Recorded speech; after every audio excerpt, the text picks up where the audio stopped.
راپۆرتەکە دەڵێ 5 فاکتەری مەترسیدار بەدخۆراکی لەسەر وەختی منداڵیدا، سێکسکردنێکی نەپارێزرا و ئەلکۆهۆل، خراپی ئاوەڕۆ و خراپی پاراستنی تەندروستی و هەروەها فشاری خوێن هۆکارن بۆ یەک لەسەر چواری مردنەکان لە ساڵێکدا لە سەرانسەری جیهاندا.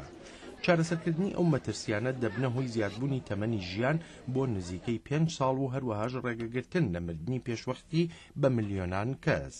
ستیڤن مۆریسن بەڕێوەبەری ڕێبازی تەندروستی جیهانیە لە نێوەندی توێژینەوەی استراتیژی و نێونەتەوەیی لە واشنگتن.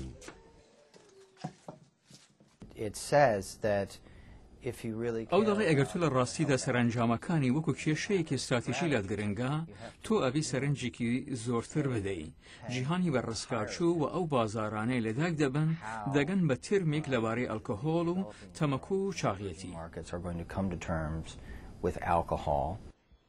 8 فاکتەری مەترسیداریشان هۆکاری لە 75 نەخۆشیەکانی دڵن وەک لە راپۆرتەکەدا هاتووە.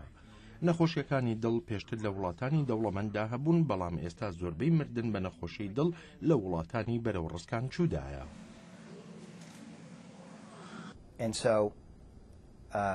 جامە لە بڕواایەدا ئاڵۆزی هەیە لە پەیوەندیە دوولایەنەکانمان، ئەو جۆرە توانایەکانی لێکۆڕینەوە و ئەو ڕێبازانەی کە بەدی هێناوین کە ئەبی هەندی بەهای هەبێت و ئیمە ئەبی تێژ بخەینە سەر پێکەینانی هاوپەیمانیەک لە ئاستی لێکۆڵینەوەدا. لە راپۆرتی مەترسیە جیهانیەکانی تەندروستیدا ئاماژە بە 24 فاکتەر کراوە کە کاریگەریان لەسەر تەندروستی هەیە و ئەو فاکتەرانە تێکەڵەیەکن لە هۆکاری ژینگەی و ڕەفتاری و سایکۆلۆژی لەوانە پیسبوونی هەوا و جگەرە کێشانی. ڕێکخراوی تەندروستی جیهانی ئاگاهیش دەدا لە وڵاتانی بەرەو ڕسکان چوودا بەدخۆراکی مەترسی بەرچاوی تەندروستیە و هەروەها قەڵەویش مەترسیەکی گەورەترە لە وڵاتانی دەوڵەمەندتردا.